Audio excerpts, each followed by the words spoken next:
My sincere condolences to the victims of the recent terrorist attacks in Europe, the Middle East, and Nagorno-Karabakh.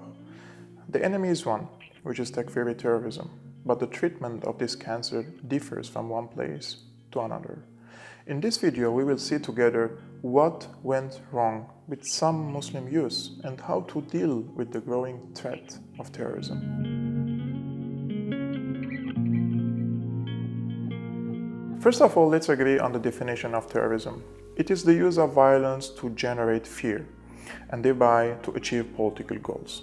Therefore, the murder of the French teacher in Paris and the attack in Vienna clearly fall under the category of terrorism, and those who try to find excuses are simply terrorists too. 50 to 60 years ago, the Middle East and North Africa were impressed by the secular pan-Arabism, and the people were generally more secular, progressive, and much less aggressive when someone criticized religion.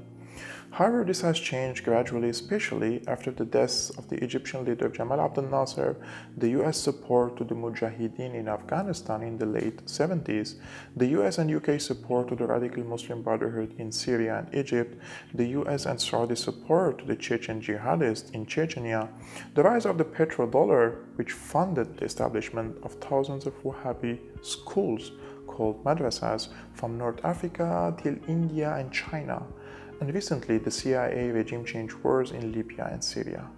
If you check each of these examples, you will realize that the USA and UK had a direct role in radicalizing the Arab youth in order to weaken the secular pan-Arabist movements who considered to be hostile to the US interests in the region.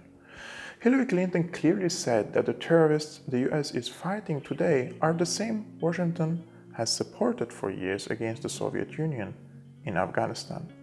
The same goes for Syria, where the CIA funded, trained, and supported hardcore jihadists in cooperation with Turkey, Qatar, and Saudi Arabia in order to topple Assad.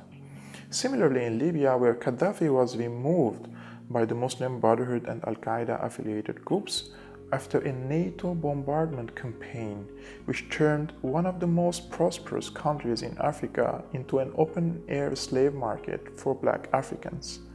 But why some Arabs and Muslims are joining these regressive and radical groups? There is no clear-cut answer to this question, and it is very complicated, but a set of reasons may explain this phenomena. Number one reason is the failure of the pan-Arabists in their struggle against the US imperialism and the Israeli occupation of Arab lands. Hence, the Islamists came to present themselves as a viable alternative. However, if we dig into the roots of these groups, we will conclude that the Islamist groups were mainly pumped by the UK and the US, especially in Egypt and Syria. You can watch a video I made about this issue here. The second reason is the desperation of the Arab youth and the absence of hope in building a decent life for them and their families in their own countries. And the reason for that are mainly due to corruption and looting their resources by imperialist powers. The third reason is the rise of the petrodollar, which took Islam hostage and embedded the religion of Islam with radical ideologies such as Wahhabism and the Muslim Brotherhood. For years, Saudi Arabia radicalized with money and indoctrination millions of Muslims, and this process happened with the full blessing of the US.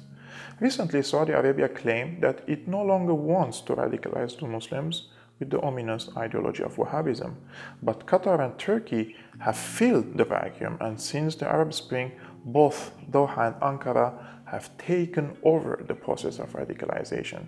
We can clearly see this in the recent conflict between France and Turkey and how Erdogan is using Islam in order to weaponize some of the migrants in France and in Europe in general.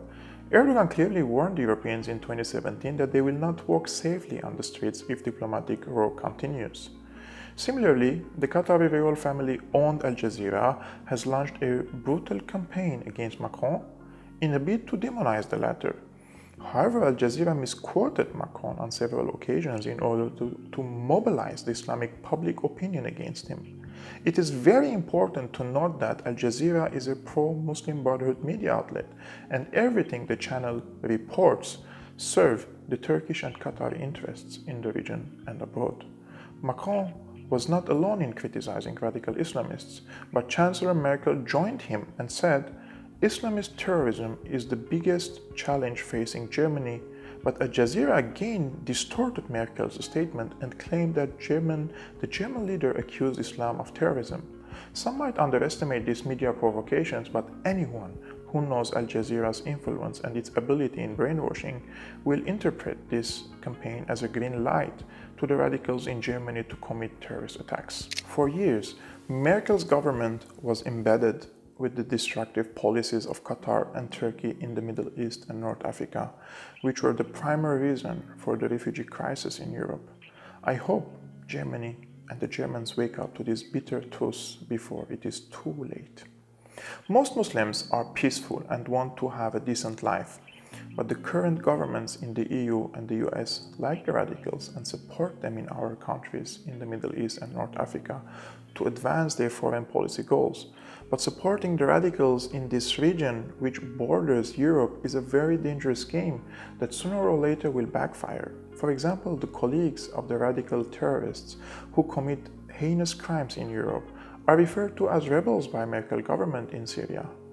I believe that Islam is hijacked by Saudi Arabia, Qatar, and Turkey, and all these three countries, along with Islam, are promoting the ideologies of the Muslim Brotherhood and Wahhabism to push their interests. Therefore, there should be a strict ban in Europe on Islamic centers financed by these countries. In the 1950s and 1960s, the Arabs were much more secular than today, because at that time, secular pan-Arabism dominated the Middle East and North Africa.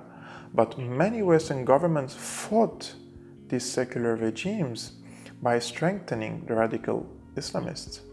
It is time for the Western governments to stop supporting the radicals in our region for geopolitical reasons in order to pave the way for the progressive people to bloom and build strong state institutions which will have a great impact on the livelihood of the people and hence save them from poverty and misery.